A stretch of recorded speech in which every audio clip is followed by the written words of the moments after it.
Hello and welcome to the seance room, where we discuss everything with the other side. I am your hostess, Miss Hyde. Dr. Jekyll is out for the day, so you have me today. That's funny. Anyways, so first and foremost, I want to thank all our new subscribers for joining the seance room. You guys are awesome, so thank you very much. I also did an interview with Joel Nest of Debunking Conspiracy Theories, where we discussed some of the experiences I've had and the office ghost.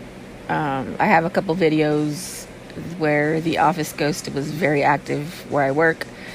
So he's very annoying sometimes. But anyways, getting back to today's topic.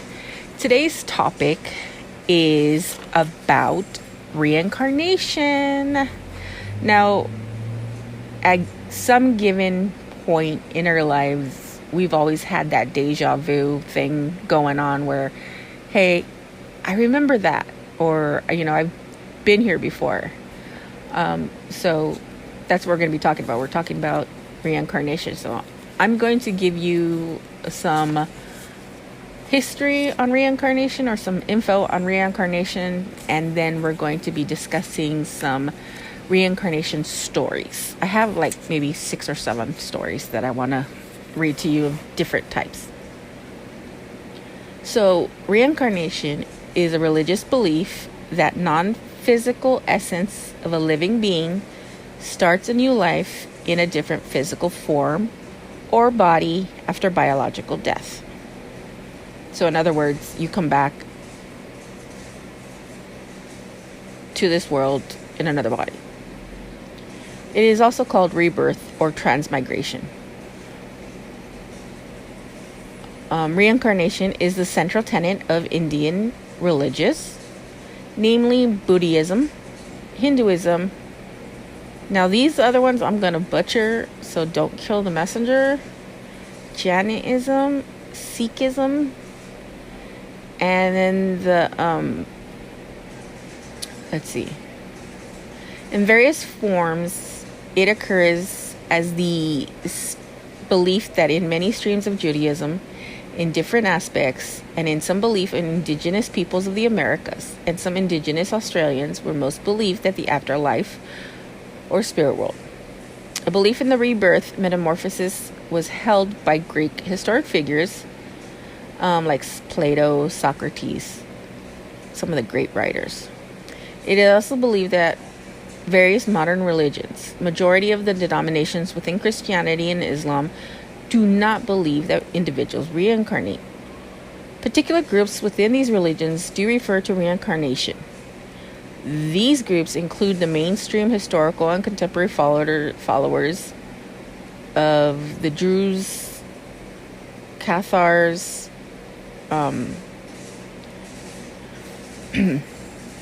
so now let's get into the definition. The word reincarnation derives from the Latin, literally meaning entering the flesh again. Reincarnation refers to the belief that an aspect of every human being or living beings in some cultures continues to exist after death. This aspect may be the soul, mind, or conscious, or something transcendent which is reborn in an interconnected cycle of existence. The transmigration belief varies by culture and is envisioned to be in the form of a newly born human being. Now, there have been many different psychiatrists who have done investigation on children who claim to have been to remember their past life. So now keep in mind this particular psychiatrist, because this psychiatrist actually saw a child in one of the stories that I have. So now, over a period of 40 years, psychiatrists Ian Stevenson from the University of Virginia conducted more than 2,500 case studies of young children who claim to remember their past lives. He has published 12 books, Reincarnation and Biology, a contribution to the etiology of birthmarks and birth defects, where reincarnation and biology intersect are two of his books. In his case, he documented the child's statements and testimony from family members and others, often along with collaborated to the deceased person, who in some ways seemed to match a child's memory. Stevenson also investigated cases in which birthmarks and birth defects seemed to match the wounds and scars of the deceased. Now, sometimes in his documentation were medical records, autopsy photos, and stuff. Now, he expected controversy and skepticism. He also searched for disconforming evidence and alternative explanations for the reports. But as the Washington Post once reported, in the scores of cases he concluded that no normal explanation sufficed. Now,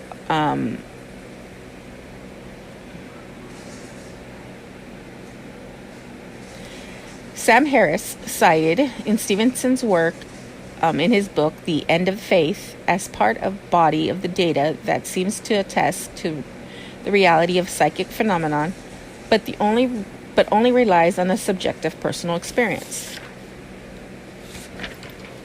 Now, skepticism played a lot in Stevenson's time. Some of the critics of his work included Paul Edwards, who criticized the accounts of reincarnation as being purely anecdotal and cherry-picked. He says that such stories are attributed to selective thinking and suggestion and false memories that can result from the families or the research belief systems, and thus cannot be counted as evidence.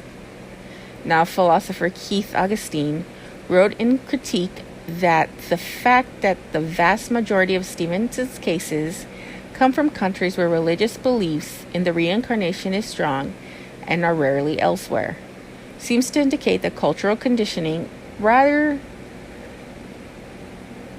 than reincarnation generates claims of spontaneous past life memories. Stevenson also claimed that there were a handful of cases that suggested evidence where hypnosis allegedly conversed with people speaking in foreign language, insisted that merely being able to recite foreign words. Sarah Thompson, a linguist and skeptical researcher at the University of Michigan, reanalyzed these cases, concluding that the linguistic evidence is too weak to provide support for the claim. Now, let's get into these stories. Let's start with a child's birthmark matched a bicyclist's deadly body. No, not that one. Sorry. A retired fire chief felt emotional link to the Civil War general. When retired fire chief Jeffrey Keene and his wife vacationed in Maryland, he was caught off guard when visiting a Civil War battlefield called Sunken Road. Keene particularly became inexplicably emotional as he entered the field, to the point where he thought he was suffering a heart attack. When the physical pain passed, he felt an uncanny connection to the area. Later, he recounted that the incident to a psychedelic party, she asked if he believed in reincarnation. He felt the instinct urge to say the words, "not yet." Now, while reading a Civil War magazine in his home, he found an article about a Civil War general identified as General Gordon. Gordon had fought in Sunken Road during the Battle of Antietam. During that battle, he was best remembered for repeatedly shouting the words, "not yet."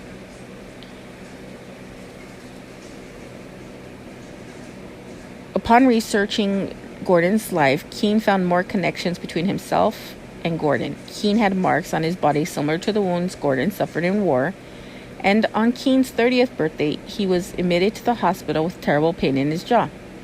When Gordon was 30, he was shot in the face. An elderly man shocked archaeologists with his knowledge of this ancient city. Now, I find this one quite interesting. For his entire life, Arthur Flowerdew was haunted with inexplicable and vivid memories of a city surrounded by a desert and a temple carved into a cliff. One day, while watching a BBC documentary on television, he saw the city of Petra, Jordan. To his amazement, the city matched the one in his head. After he shared his story with several people, BBC reporters contacted him asking to put his story on television. Several archaeologists flew to Petra with him. He recognized landmarks with ease, including sites that have not been excavated yet. When presented with ancient device, the purpose of which had baffled scholars for years, he offered a plausible explanation regarding to its use. After seeing a guard station, he recalled that he had died there when he was stabbed with a spear. The experts who accompanied him believed his claims were of reincarnation, doubting someone who was able to fake or fabricate the knowledge he displayed. He maintained that he had never studied the city previously and only heard it upon seeing the television. He could possibly have withheld information regarding the education, but many believe it's a true story of reincarnation. 2 sisters killed in a car accident. John and Florence Pollock were devastated when their twin daughters, Joanna and Jacqueline, died in a car accident on May 5th, 1957. The following year, they were thrilled to hear they were expecting, and once again, Florence was carrying twins. The twins, Jillian and Jennifer, were born identical except for Jennifer's birthmarks. She had a birthmark on her waist, similar to the birthmark Jacqueline had, and a birthmark on her forehead that resembled the one of Jacqueline's scars. John and Florence moved away from their old home when their daughters were 3 months old. John and Florence told Jillian and Jennifer very little of their late sisters, but the girls seemed to share Joanna and Jacqueline's memories. They would request old toys that had belonged to the deceased twins, recognize landmarks when traveling with their parents' former home, and were inexplicably terrified of cars. Upon seeing oncoming traffic, they would shriek, "The car is coming to get us!" Luckily, by the age of 5, these frightening memories mostly vanished away. The girls went on to live relatively normal adult lives. However, their story is still frequently cited as evidence of reincarnation.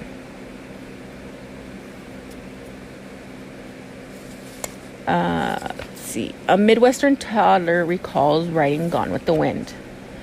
From the time he was 2 years old, a Midwestern child named Lee insisted he had another house, another mommy. But by the age of 3, he began saying he was born on June 26th rather than his actual birthday of June 21st. Lee claimed his middle name was Coe. He wrote movies for a living and had a daughter named Jennifer. His sister asked how old he was when he died, and he promptly replied 48. Lee's curious parents relayed the titles of several movies to Lee, asking if he had written them. When they mentioned Gone with the Wind, he became ecstatic and eagerly claimed he wrote that film. After a quick Google search, Lee's parents learned the writer Gone with the Wind named Sidney Coe Howard. Howard was born June 26, had a daughter named Jennifer, and passed away at the age of 48. And these details of Coe's life were unknown to Lee's parents, it's unclear how he knew of them. This leaves reincarnation as a plausible explanation.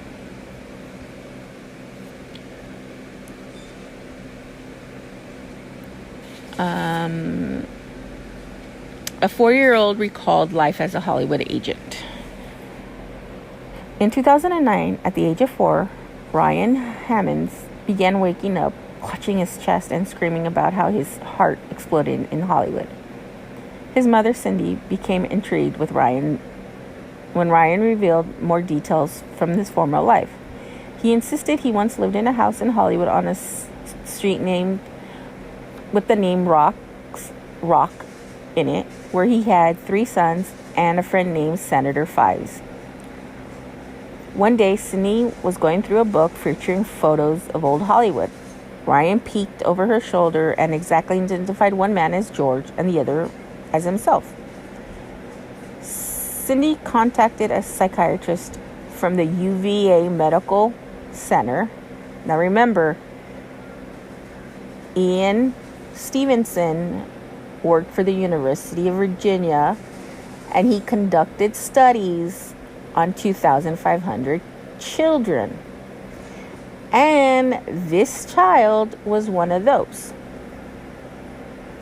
The psychiatrist verified the man in the photo was a film star named George Raft, and the other man was Martin, who died in 1964.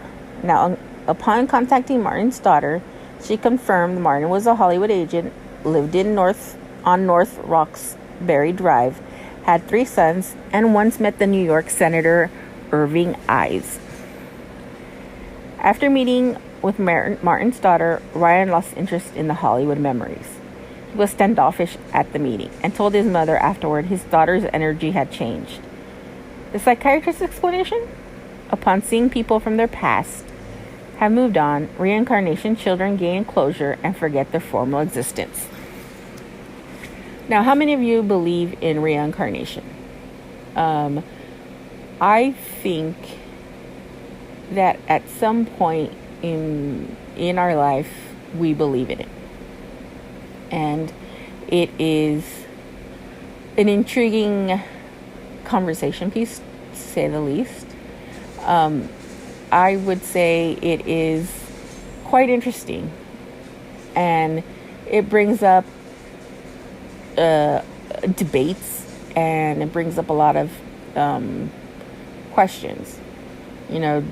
Is there a past life? Is there heaven and hell? There's a lot of things are brought up. But that's today's episode. If you have any comments, questions, concerns, by all means, feel free to hit us up on our social media. It will be linked in the description box. Don't forget to like, subscribe, and share. If you want to be part of the show and want to share your story, please feel free to email us at whattheparanormal77@gmail.com. And again, I would like to say thank you to Joel Nest of Debunking Conspiracy Theories for the interview we did during the week. And all the people who listen to him and his program who come over to listen to my podcast. Thank you very much. And thank you to those that have become followers, and to the current members. Thank you for sticking around and enjoying the podcast. So, with that being said, the seance room is now closed. You all stay safe. Try to stay cool in this California heat wave that we are encountering. And I will see you all next time. Keep it ghostin'. If you're new to the podcast community and you want to start a new podcast and you're looking for a platform that is user-friendly, that has everything you need at your fingertips, that won't set any limits, that you can earn money, then I would recommend Anchor. Now, Anchor can be used basically anywhere. You could be in your car, you can be laying on the sofa in bed, where you can edit, record, and upload. You can throw in soundtracks. Everything is there for you. Now, I use it because it's user friendly, and it is free, and I find it really easy to navigate without it being very confusing. Now, most platforms, before you can even try it out, you need to sign up and pick a plan. I like Anchor because I don't have to go through any of that. So I recommend it. Now, if you really want to get into it, I recommend you going to your website, anchor.fm, and signing up, or you can download anchor.fm from the Google Store, iTunes, and give it a try. So don't forget to go to anchor.fm, sign up, and I'll see you all in the podcast community.